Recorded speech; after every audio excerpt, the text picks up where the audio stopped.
100.8 और Prasar Bharati app news on AIR पर हम आकाशवाणी के अल्मोड़ा केंद्र से बोल रहे हैं।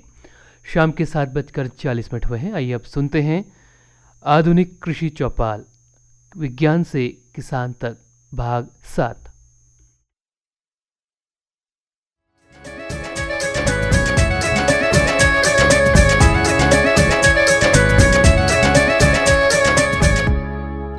किसान भाइयों और बहनों और हमारे साथ जुड़ रहे सभी श्रोताओं, आप सभी का स्वागत, अभिनंदन और सादर नमस्कार। श्रोताओं, मैं हूँ OP राठौर और मैं हूँ रितिका। हम दोनों मिलकर पेश कर रहे हैं आपका मनपसंद और उपयोगी कार्यक्रम आधुनिक कृषि चौपाल, विज्ञान से किसान तक।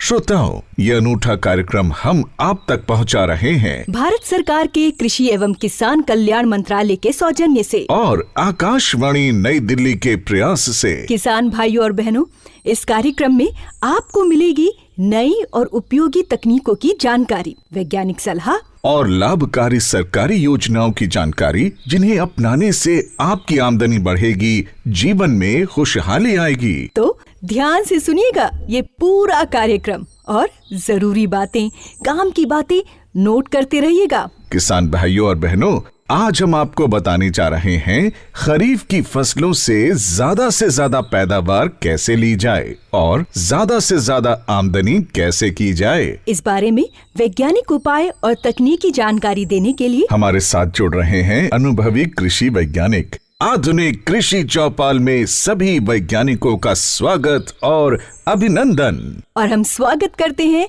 हमारे साथ जुड़ रहे किसान भाइयों का भी, जो अपनी शंकाओं का, सवालों का यहीं पर तुरंत समाधान पा सकेंगे। किसान भाइयों और बहनों, चौपाल में चर्चा शुरू करने से पहले आपको सरकार के अहम कदम, एक नई पहल के बारे में बताना चाहेंगे। कृषि एवं किसान कल्याण मंत्रालय ने एक नई सोच, एक नए इरादे के साथ देश भर में विकसित कृषि संकल्प अभियान शुरू किया है। इसमें कृषि वैज्ञानिकों की टीम ने गांव-गांव में, खेत में जाकर किसानों के साथ बातचीत की, उन्हें अधिक उपज लेने के गुर बताए और ये भी बताया कि उनकी खेत की मिट्टी के लिए कौन सी फसल, कौन सी किस्म सबसे ठीक रहेगी। श्रोताओं, ये सब कुछ आने वाली खरीफ की मौसम को ध्यान में रखकर किया गया है। इस अनूठे अभियान को 29 मई से 12 जून तक पूरी लगन, उत्साह और समर्पण के साथ लागू कर दिया गया और इसे बहुत बड़ा तथा व्यापक अभियान बनाया गया। बिल्कुल, लगभग 16,000 वैज्ञानिकों की 2700 से ज्यादा टीमें बनाई गईं, जिन्होंने 1 लाख से ज्यादा गाँव में जाकर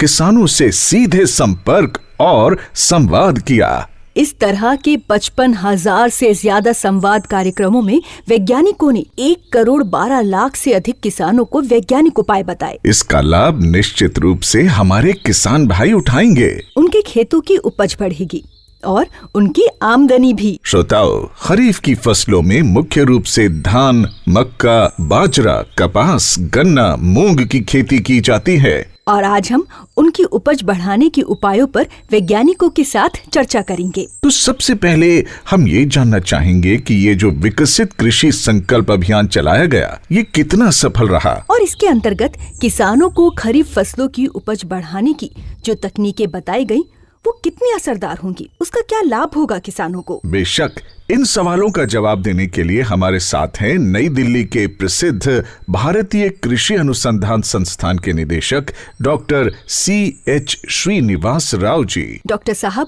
स्वागत है आपका। हम लोग कम से कम 1.5 करोड़ का जो किसान के साथ ये संपर्क योजना में शामिल किया। हमारा डिस्कशन हुआ था नया बीज का कैसे यूज करना चाहिए, जो सीड रिप्लेसमेंट कैसे जरूरी है, बारिश थोड़ा जल्दी आने वाला है, उसके अनुसार हम लोग जो बीज है, बीज का टेक्निक कैसे करना चाहिए वो बताया गया। इसके साथ साथ पूरा देश में जो जलवायु परिवर्तन का मुख्य समस्या है, चैलेंज भी है, उसके अनुकूल हम लोग कैसे आगे लेके जाना चाहिए वो भी हम लोग डिस्कस किया था। जो सॉइल हेल्थ कार्ड बेसिस पर हम लोग परीक्षण करके कहाँ तक हम लोग खाद डालना चाहिए वो भी हम लोग डिस्कस किया। उसके साथ साथ हम कीड़ा वगैरह जो होता है, जो इंटीग्रेटेड पेस्ट मैनेजमेंट है, डिसीज मैनेजमेंट, वो भी हम लोग डिस्कस किया। इसके साथ साथ फसल के अलावा जो गाय बकरे के साथ है, फॉडर क्रॉप्स के साथ, फिशरीज के साथ है, ये किसान भाई बहनों से हम लोग डिस्कस किया था। संपर्क से हमारा ये उम्मीद है कम से कम 2 से 3% फसल का बढ़ोतरी होने के लिए संभावना है। श्रोताओ, खरीफ में बुआई से पहले हर किसान सोचता है कि कौन सी फसल लगाऊं, कौन सी किस्म चुनूं जो ज्यादा पैदावार दे, ज्यादा मुनाफा दे। इस अहम सवाल का जवाब दे रहे हैं भारतीय कृषि अनुसंधान संस्थान के संयुक्त निदेशक रविंद्र पडारिया। जैसे ही खरीफ मौसम आता है, किसानों की चिंताएं बढ़ जाती हैं और विशेषकर मौसम परिवर्तन के कारण। मैं सभी किसान भाइयों से यही अनुरोध करूंगा कि जब फसल प्रजाति या फसल का चुनाव करें तो ये ज़रूर ध्यान में रखें कि वर्षा के संबंधित में क्या सूचनाएं उपलब्ध हो रही हैं। विभिन्न माध्यम से जानकारी प्राप्त करनी चाहिए क्या होने वाला है, ताकि हम उस फसल और उस प्रजाति का चुनाव करें। हमें ये भी देखना है कि किस मिट्टी में कौन सी प्रजाति अच्छी होगी। कहीं हल्की मिट्टी है, कहीं भारी मिट्टी है। मिट्टी का हमारा क्या आधार है, जल कैसा हम उपलब्ध है, बरसात कैसे होने वाली है, इन प्रजातियों को ध्यान में रखना चाहिए। दूसरी बात, जो हम पौराणिक विधि से चलते आ रहे थे कि धान हो, गेहूं हो, जो करते आ रहे थे कर रहे थे, लेकिन अगर हमें अधिक आमदनी अर्जित करनी है तो हमें फसल विविधीकरण की तरफ भी जाना पड़ेगा। लेकिन मैं यहाँ बताना चाहूँगा कि बहुत सारे ऐसी फसल हैं जो नए तरह से अगर किसान करें, जैसे सब्जी की है और बेमौसमी फसलों की सब्जी है, उसी तरह से फल हैं, और जिस तरह से आप समाहित कर सकते हैं इसमें, ताकि आपका कुछ रकबा उन फसलों की तरफ जाए। हमारे साथ एक किसान हैं सतपाल जी। सतपाल जी, क्या सवाल है आपका? एक जो हमारी समस्या है जो किसानों की, एक बीज की पैदावार, एक किस्म वो अच्छी पैदावार देती है, दूसरे खेत में वो अच्छी पैदावार नहीं दे पाती। जो खरीफ के लिए जो बीज है वो हम कैसे चुने और इसके लिए हम क्या सावधानी बरतें, मिट्टी और जलवायु को देखते हुए बीज का चयन कैसे करें? इसका जवाब लेते हैं डॉक्टर गोपाल कृष्णन जी से। आप संस्थान के अनुवांशिकी विभाग के अध्यक्ष हैं, तो आप क्या कहना चाहेंगे सतपाल जी से? मिट्टी, पानी और बदलते हुए जलवायु परिवर्तन को ध्यान में रखते हुए अच्छा किस्म और उन्नत बीज चुनना चाहिए। और उन्नत बीज यानी सर्टिफाइड सीड्स, या तो ट्रूथफुली लेबल्ड सीड जो TL सीड्स बताते हैं, उसको ऑथराइज्ड एजेंसी से, जैसा ICR इंस्टीट्यूट्स हैं, स्टेट एग्रीकल्चर यूनिवर्सिटीज़ हैं, उन्हीं से बीज हमको लेना चाहिए। यही अच्छा मूल्य है प्रोडक्शन के लिए। हमारे बीच से किसान कुलदीप जी का भी एक सवाल है। अभी मॉनसून का मौसम आया हुआ है, तो कई बार मॉनसून जल्दी आ जाती हैं, कई बार लेट आती हैं, कई बार ज़्यादा आती हैं, कई बार कम आती हैं। तो उसमें किसान को कैसे खरीफ की फसल में ज़्यादा लाभ हो सके कि कम मॉनसून आए तो भी ज़्यादा खरीफ की फसल मिल सके, और ज़्यादा में भी कैसे उस हल किया जा सके। इस महत्वपूर्ण सवाल का शंका का समाधान कर रही हैं भारतीय कृषि अनुसंधान संस्थान की प्रधान वैज्ञानिक डॉक्टर अनंता वशिष्ठ जी। और मानसून में आप देखते हैं कि कभी बहुत ज़्यादा बारिश हो जाती है, कभी कम बारिश हो जाती है। तो इस बार जो बारिश होगी वो सामान्य होगी, और जैसे हमारा मध्य भारत है या दक्षिण प्रायद्वीप भारत है, उसमें सामान्य से भी अधिक बारिश होगी। लेकिन जो हमारा उत्तर पश्चिम का इलाका है, इसमें सामान्य बारिश होगी। तो इसके लिए सबसे पहले होता है कि आपको फसलों का चुनाव करना है। जैसे हमारी अभी कई प्रकार की फसलें लगती हैं। आपकी धान की फसल जैसे हमारी प्रमुख फसल है, इसके अलावा दलहनी फसलें हैं, सब्जी वर्गीय फसलें हैं। तो हमारी कई फसलें हैं जिनको पानी बहुत अच्छा लगता है, वाटर लविंग हम कहते हैं। तो हमको अभी से उसको प्रबंधन करना है उसके हिसाब से, क्योंकि जलवायु परिवर्तन की वजह से मौसम में काफी विविधता है। हमने कहा कि मानसूनी वर्षा तो सामान्य होगी, लेकिन इसका वितरण कैसा होगा। कई बार आप देखते हैं कि जो बारिश जो है 3-4 दिन होने वाली है, वो बारिश आपकी 1 या 2 दिन में ही हो जाती है। कई बार तो 4-5 घंटे में बरस जाता है पूरा पानी। तो उससे क्या होता है कि वाटर लॉगिंग जैसी समस्या आ जाती है हमारे खेतों में। और जो भी फसलें हमारी हैं, अगर आपने सब्जी वर्गीय फसलें लगाई हैं या दलहनी फसलें लगाई हैं, तो उसमें वाटर लॉगिंग से उनकी फसलें खराब होने की समस्या आ जाती है। ड्रेनेज की व्यवस्था कीजिए, करें, पानी की निकासी की करें।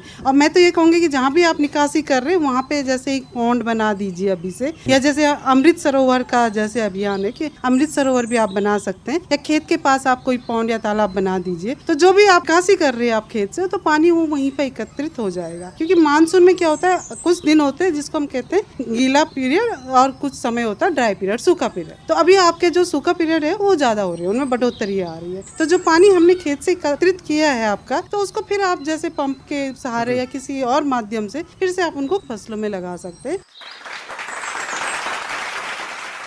किसान भाइयों और बहनों, मौसम से आगे बढ़कर अब बात करते हैं मिट्टी की, मिट्टी के स्वास्थ्य की। भारत सरकार द्वारा मृदा स्वास्थ्य कार्ड की एक बड़ी योजना चलाई जा रही है। किसान भाई इसका लाभ कैसे उठाएं? बता रहे हैं संस्थान के मृदा विज्ञान संभाग के अध्यक्ष डॉक्टर देवाशीष मंडल जी। देखिए, मृदा स्वास्थ्य कार्ड एक बहुत ही महत्वपूर्ण विषय है। मृदा स्वास्थ्य कार्ड आप देखेंगे तो इसमें आपको लगभग 12 जो पैरामीटर्स हैं, जिसको हम मापदंड बोलते हैं, उसका जानकारी आपको मिलता है। जैसे उसमें पीएच है, ईसी है, जैविक कार्बन का मात्रा, उपलब्ध नाइट्रोजन, उपलब्ध फास्फोरस, उपलब्ध potassium, zinc, iron, copper, manganese, boron और सल्फर, ये 12 पैरामीटर का जानकारी आपको मिलता है। तो इसके अनुसार आपको अच्छा करने के लिए उसका जो मांग है उस भूमि में, जो उसमें हम कौन सा फसल लेने जा रहे हैं, क्योंकि अलग अलग फसल की मांग अलग अलग मात्रा में होते हैं। जो उर्वरक है उसका अगर प्रबंधन करेंगे तो आपका लागत भी उस हिसाब से कम होगा और पैदावार अच्छा होगा। और दूसरा है कि जो पर्यावरण में जो नकारात्मक जो प्रभाव है वो भी बहुत कम होगा। डॉक्टर मंडल, इसी से जुड़ा एक सवाल है किसान विजेंद्र का। इनकी शंका का भी समाधान कीजिए। हम यूरिया और डीएपी का उपयोग करते हैं, लेकिन खरीफ फसल के बेहतर उत्पादन के लिए हमें कौन कौन से उर्वरकों का उपयोग करना चाहिए? देखिए, केवल यूरिया और डीएपी किसी भूमि में डालने से बहुत अच्छा नहीं होता है, लेकिन अधिकतर किसान अगर उर्वरक की बात है तो यूरिया और डीएपी डालते हैं। सभी लोग जानते हैं कि यूरिया में नाइट्रोजन लगभग 46% होते हैं और डीएपी में नाइट्रोजन 16% और फास्फोरस 46% होते हैं। लेकिन आपको बेहतर पैदावार लेने के लिए 17 आवश्यकीय पोषक तत्व में ध्यान देना चाहिए, ना कि केवल 2 पोषक तत्व के ऊपर ध्यान देने चाहिए। इसके अलावा भी जो लगभग 15 उर्वरक हैं वो आपको डालना चाहिए। तो उसको डालने के लिए अलग अलग जो साधन है वो उसको आपको इस्तेमाल करना चाहिए। अगर बहुत ही संक्षेप में मैं बताना चाहूँगा तो ये कह सकता हूँ कि जैविक खेती और जो जैविक साधन आपके पास है, जैसे कंपोस्ट है, गोबर का खाद है, हरी खाद है, इसके साथ साथ उचित मात्रा में आपको रासायनिक का इस्तेमाल करना चाहिए और पर्यावरण में जो हानिकारक प्रभाव है वो भी थोड़ा कम हो जाएगा। श्रोताओं, खरीफ की फसलों की तरफ मुड़ें तो धान सबसे प्रमुख फसल है और धान की सीधी बिजाई एक नई और क्रांतिकारी तकनीक है जिसे अपनाने की सिफारिश भी की जा रही है। इस तकनीक और इसके लाभों के बारे में बता रहे हैं डॉक्टर एस राठौर, अध्यक्ष सस्य विज्ञान संभाग, भारतीय कृषि अनुसंधान संस्थान, पूसा, नई दिल्ली। सीधी बिजाई हम जैसा 2 तरीके से करते हैं। एक तो आपका बोलते हैं ड्राई डीएसर और एक बोलते हैं वेट डीएसर। तो जिसमें वेट डीएसर हमारा इस एरिया के लिए नहीं है क्योंकि यहाँ पानी ज़्यादा नहीं होता है। ज़्यादातर हरियाणा, पंजाब और आपका दिल्ली एनसीआर के लिए ड्राई डीएसर सबसे ज़्यादा अनुकूल है। और ड्राई डीएसआर में भी हम लोग 2 तरीका करते हैं। एक बोलते हैं तरबतर, जिसको पानी पहले दिया जाता है, 1 हफ्ता के बाद हम उसको बिजाई करते हैं। और दूसरा है आपका बिजाई के बाद तुरंत पानी दिया जाता है। सबसे ज़्यादा समस्या जो होता है आपका डीएसआर में वो है खरपतवार। आप जानते हैं जैसा ट्रांसप्लांटिंग जो आप रोपाई के तरह धान लगाते हैं उसमें पानी आपका हर्बिसाइड का काम करता है, क्योंकि पानी आपका 1 हफ्ता 15 दिन पानी रहता है तो उसमें कोई भी आपका खरपतवार नहीं आता है। बट सीधी बिजाई में सबसे ज़्यादा समस्या है खरपतवार। तो इसके लिए पूसा संस्थान से 2 किस्में आपका डेवलप किया है, जिसमें आपका इमाजथापायर बोल के एक खरपतवार है जिससे आपका सहनशील है। फिर उसमें धान लगाने के बाद कोई भी खरपतवार नहीं आता है आप इमाजथा का स्प्रे करेंगे तो। तो ऐसा ही है 1500 पूसा बासमती 1509, जिसका सुधार करके हम बनाया है पूसा बासमती 1985, और पूसा बासमती 1121, जिसका सुधार करके हमने बनाया है पूसा बासमती 1979। ये दोनों किस्में जो है आपका इमाजता पायर से सहनशील है, तो ये दोनों किस्में आप लगा सकते हैं। इसके बाद खाद के मात्रा जो है आप 50 किलो DAP और 30 से 40 किलो MOP और 10 किलो जिंक रख सकते हैं। और बिजाई से पहले आप इसको सीड ट्रीटमेंट जरूर कीजिए, और सीड ट्रीटमेंट के लिए आप बेबिस्टिन का घोल 10 लीटर पानी में उसके साथ 2 ग्राम स्टेप्टोसाइक्लिन मिला दीजिए। तो सीड ट्रीटमेंट करके आप 8 किलो जो बीज है 10 लीटर पानी में डाल के इसको भिगा दीजिए ओवरनाइट, और उसके बाद सूखा के थोड़ा सा छाया में फिर इसको आप बिजाई कीजिए। जब आप बिजाई करने के बाद कोई खरपतवार नहीं डालना है, 48 घंटे के बाद आप पेंडिमिथलिन बोल के एक हर्बिसाइड आता है जो प्री इमरजेंस है, इसको आप 1200 से 1500 ml लेके 250 लीटर पानी में डाल के इसको इस्तेमाल कीजिए। तो इसमें क्या होता है, कुछ खरपतवार है वो नहीं आएगा। इसके बाद सीधी बिजाई का देखिए 3 लाभ है। एक तो सबसे ज्यादा लाभ इसमें पानी का बचत, इसमें 30 से 35% पानी का बचत होता है। दूसरा जो लाभ है, जिसमें हम ट्रांसप्लांटिंग करते हैं, रोपाई में हमें 1 एकड़ में 4500 से 5000 के आसपास खर्चा होता है, तो सीधी बिजाई में ये खर्चा आपका लाभ हो जाएगा। और तीसरी लाभ है वो हमारा जलवायु के लिए, क्योंकि हम लोग जो रोपाई करते हैं तो इसमें आपका मीथेन का जो एमिशन है, ग्रीन हाउस गैस, वो बहुत ज़्यादा होता है। बट DSR में आपका 30% 35% के नीचे आपका एमिशन होता है, तो इसमें जलवायु के लिए भी लाभ है। तो किसान और जलवायु सबके लिए सीधी बिजाई काफ़ी लाभदायक है। आधुनिक कृषि चौपाल पर फसलों पर अपनी चर्चा आगे बढ़ाने से पहले ये जानते हैं कि जलवायु परिवर्तन की चुनौती से किसान भाई कैसे निपटे, क्या उपाय किए जाएं? ये अहम जानकारी दे रहे हैं डॉक्टर CH श्रीनिवास राव जी। आजकल जो कृषि में मुख्य समस्या है, एक जलवायु परिवर्तन है, जो मानसून का इश्यूज है, इसके बाद लास्ट में मार्केट्स है। ये दोनों मुद्दा मानसून एंड मार्केट्स को डील करने से हम लोग का खेती भारत में काफी तरफ सक्सेस होगा। पानी का सही सा बंदोबस्त करना चाहिए। जो पानी है को हम कोई फार्म पॉन्ड के रूप में ये संरक्षण करना चाहिए। उसके साथ साथ जैसा हमारा साथी लोग बताए तो इसको माइक्रो इरिगेशन वगैरह भी देना चाहिए। लेकिन जब पानी का हम लोग फार्म पॉन्ड में हम लोग इकट्ठा कर दिया तो उसके साथ साथ हम एग्रो एडवाइजरी को ध्यान रखना चाहिए। आजकल IRI पूसा संस्थान भी एग्रो एडवाइजरी देता है। अगले 2 दिन में बारिश आ रही, उस समय में ये पानी नहीं यूज नहीं करना चाहिए। जो हमारा फार्म पॉन्ड में संरक्षण होना चाहिए, जब जरूरत है तो वो क्रिटिकल स्टेजेस में होना चाहिए। उसके साथ साथ जो लेट होने से हम लोग लंबी वाला बीज से शॉर्ट ड्यूरेशन बीज लेना चाहिए था, और भी थोड़ा लेट होने से हम लोग इन दलहन का क्रॉप से सीरियल क्रॉप्स को वो लोग लेके जाना चाहिए। इनके अनुसार जो बारिश कम होने से हम खाद जो पहले हम लोग रिकमेंड किया था 100 किलो 120 किलो उतना ज़्यादा नहीं डालना चाहिए, इससे नहीं तो नुकसान भी होगा, देन हमारा खर्चा भी ज़्यादा होगा। इस सिलसिले में एक सवाल ये भी उठता है कि क्या मौसम का पूर्वानुमान लगाकर फसलों को कीड़ों के प्रकोप से बचाया जा सकता है? क्या इसके लिए कुछ योजना बनाई जा सकती है? ये अहम जानकारी दे रही हैं डॉक्टर अनंता वशिष्ठ।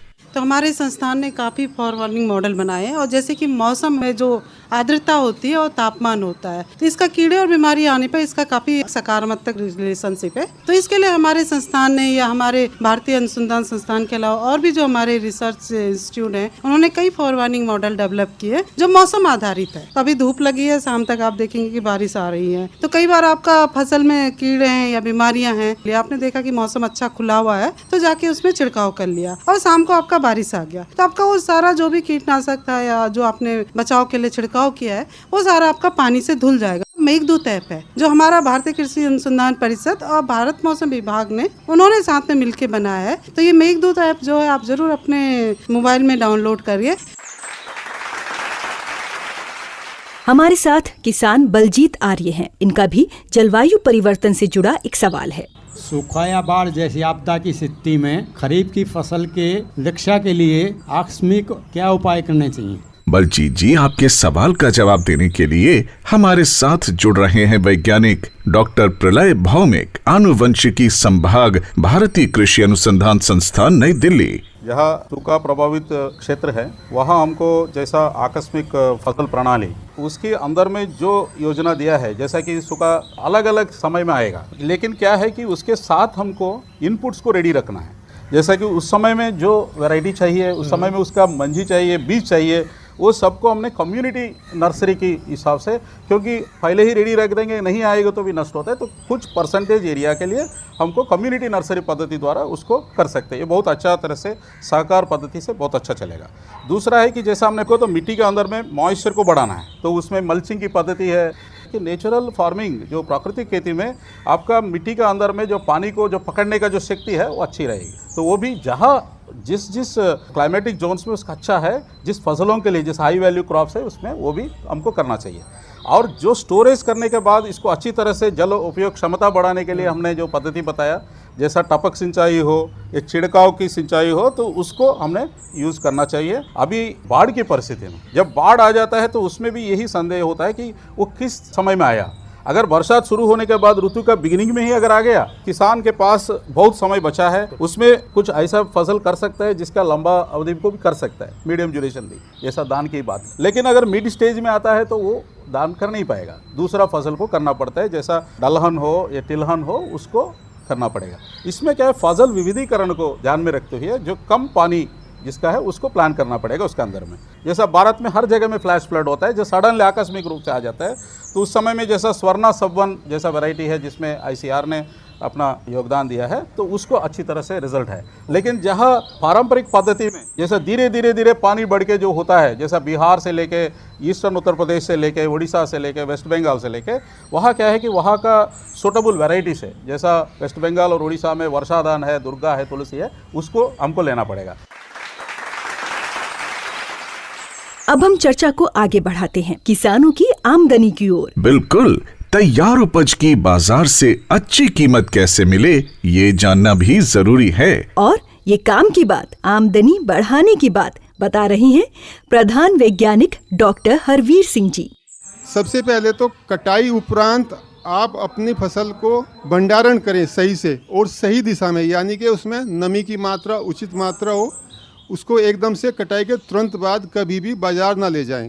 बाज़ार जाने से पहले अपने आसपास से, अपने किसान साथी भाई से, अपने जानकार व्यापारी से, और बहुत सारी चीज़ें ऑनलाइन उपलब्ध है जिसमें एगमार्क नेट है, ई-नाम है, वहाँ पे आपको डेली के जो प्रतिदिन के प्राइस होते हैं प्रचलित भाव बाज़ार के, वो आपको जानकारी मिल जाती है। उसके अनुसार आप अपना निर्णय करें कि मुझे अपना उत्पाद किस समय कौन से मार्केट में कितनी मात्रा में लेके जाना है।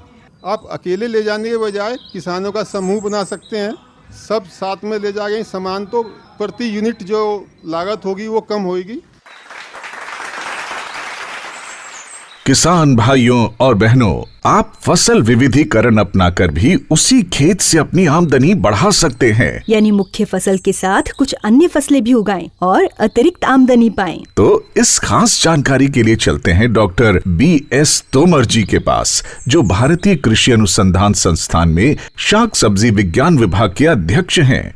दिल्ली की विशेष रूप से मैं बात करूं तो यहाँ पे बारिश के मौसम में धान और सर्दी के मौसम में गेहूं या सरसों या कुछ क्षेत्रों में सब्जी फसलों की भी खेती हमारे किसान भाई कर रहे हैं। और आवश्यकता है कि उनको इसको भी करने के साथ साथ धीरे धीरे अपने खेती की पत्ती में बदलाव लाने की ज़रूरत है, जिसमें पत्तेदार सब्जियां, जिसमें बारिश के मौसम में हमारे किसान भाई पालक को अगेता उगा करके अच्छा पैसा ले सकते हैं, चौलाई उगा सकते हैं और विलायती पालक लगा सकते हैं। इसके साथ साथ जो है और जो अगेती फूल गोभी है उसको उगाया जा सकता है। उसकी अभी पोट डालने का समय आ गया है, उसमें पूसा मेघना जैसी किस्मों को हमारे किसान भाई चुन सकते हैं, या बैगन की खेती को अपने यहाँ बढ़ावा दे सकते हैं। और बागवानी फसलें जिनका मैंने चर्चा किया, इनकी जो अवधि है वो कम होने के कारण किसान को कम समय में 2 फसलें ले सकता है। जब तक हम धान की 120 से 130 दिन में फसल लेते हैं, तब तक हम सब्जी की 2 फसलों को ले सकते हैं। तो विविधीकरण हमारी आज की आवश्यकता है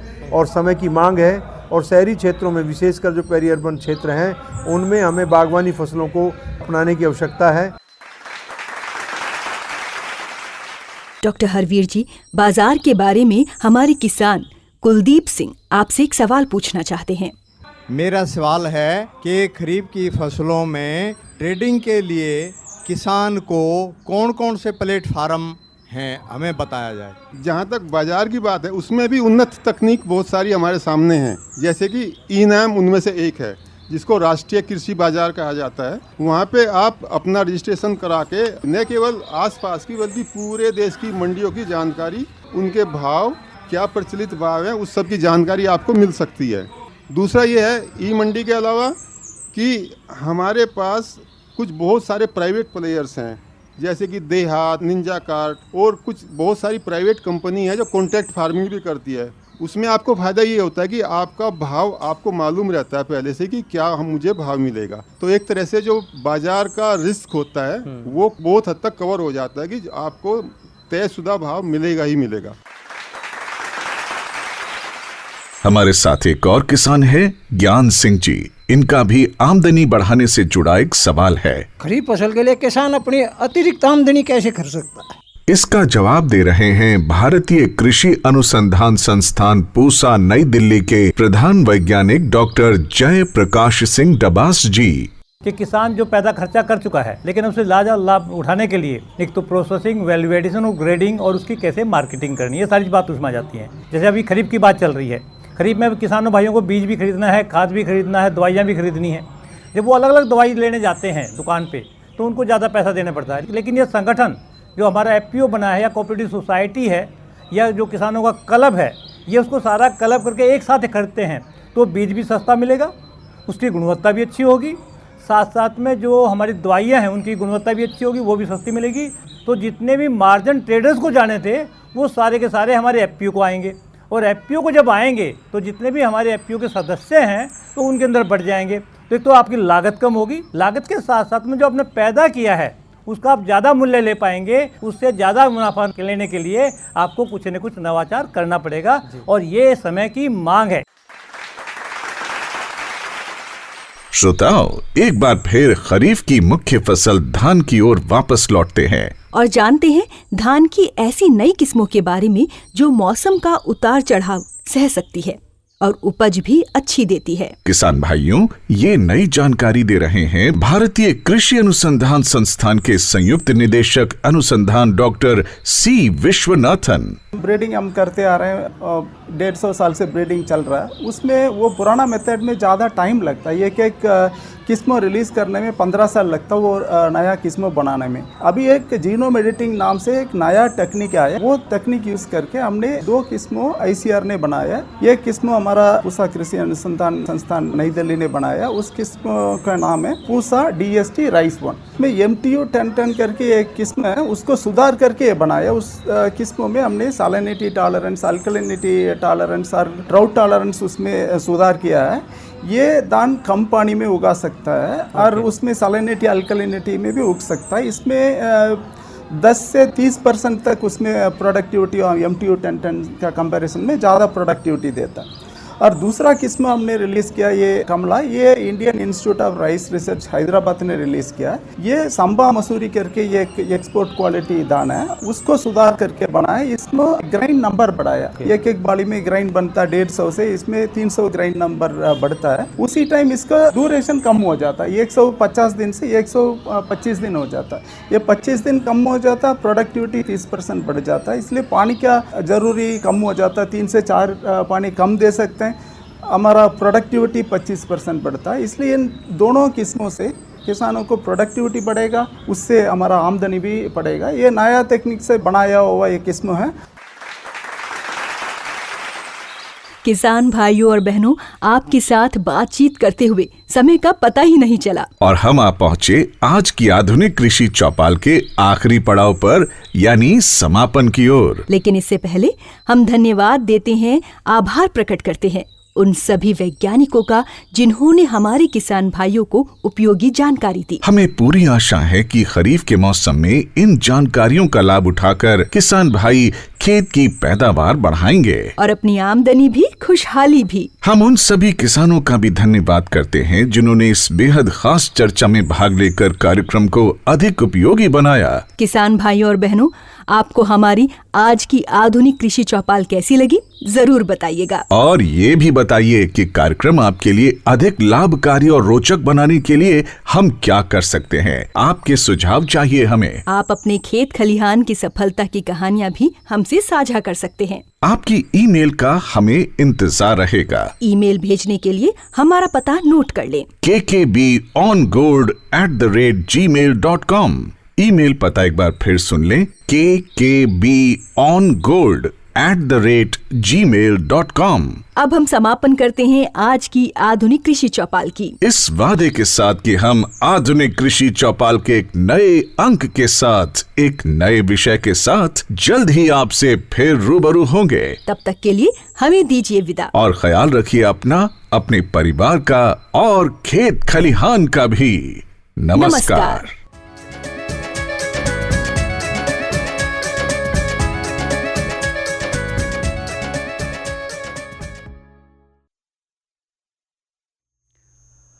अभी आप सुन रहे थे